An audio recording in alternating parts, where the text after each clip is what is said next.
We have been around for a couple of years, trying to find our way in this fantastic sport of long track. It is for sure not a walk in the park, when public interest is as low as it is in Denmark. One should assume that a Nordic country like ours would be more interested in winter sport, but no. For those of you who haven't heard our story yet, here's a short resume. We have developed ourselves from speed skating inline to long track. Speed skating in Denmark counts for more than 3,500 skaters in clubs and an unknown number of skaters outside the formal club organizations. Olympic Games have not yet opened up for speed skating inline, and we do not believe that this is just around the corner. Olympic Games is attractive, of course, and having two skaters with several gold medals in junior European championships and ranking top 10 in the world, it is obvious that Olympic Games is within sight, but on ice. The Olympic dream started when one girl, with the dream of being an ice skater, managed to fulfill that dream at the Olympics in 2008. She was more than 30 at that time. Before her, Denmark had Kurt Stille. He's 80 years old today and living in Norway. He trained with the Norwegian national team and went to the Olympic Games in one of their suits, where all the blue color of the flag was removed. Well, a handful of younger boys and one girl got inspired and started skating with the only two kids at the local club and on the only ice we had in Denmark, a 400-meter track with bumpy ice. It is still the only track, and even though it is to be rebuilt in 2017, it will never be a track for World Cup skaters to train on. It is and will only be a track where citizens of Copenhagen can come and play and where beginners can train. Okay, so one girl started it all. The second generation of skaters learned to train and compete in 2 seasons, inline in the summer and long track in the winter. All skaters from the top end of the inline team. A few years ago, ESDP started as a project. A cooperation between Finland, Sweden and Denmark, and kindly supported by ISU.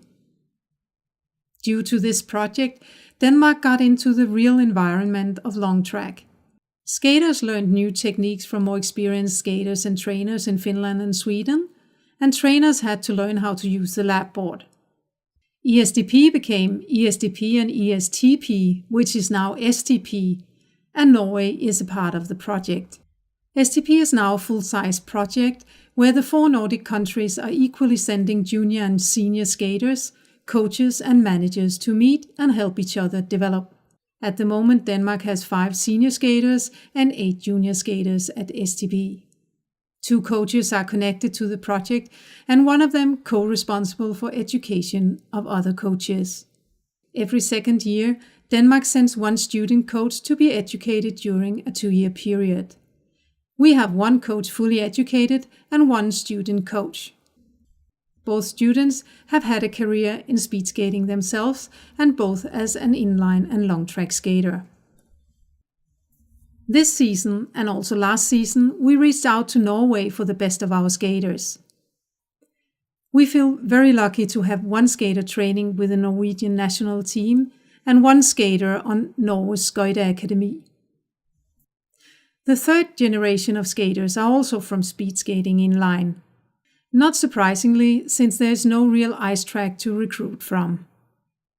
The track is open for 3 months only if the weather permits it, and that hasn't been the case for the past 2-3 years. Instead, we have enrolled all the kids that wanted to from the talent troupe from inline. Around 20 kids are on the list. They do what the 2nd generation skaters do. They train on inline bikes, they run and train at the local fitness center.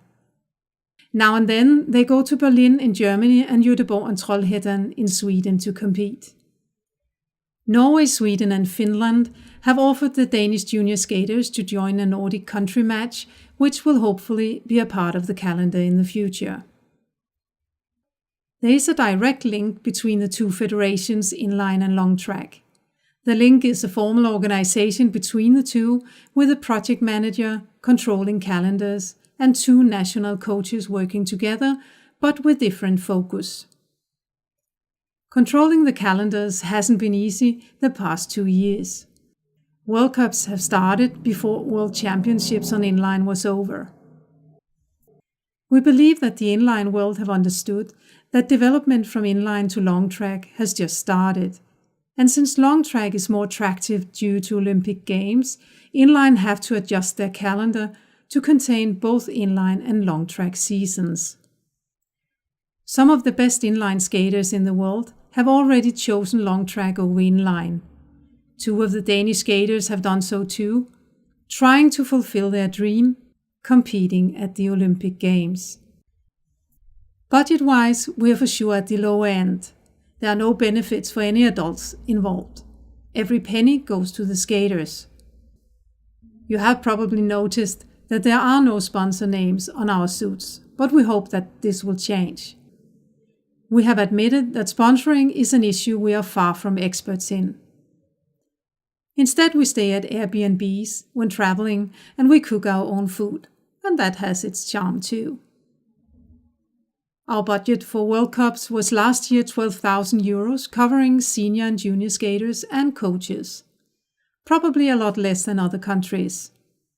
Most of the budget was used for our senior skater to go to Calgary and Salt Lake. That is why we once again take this opportunity to thank ISU for supporting the Nordic project.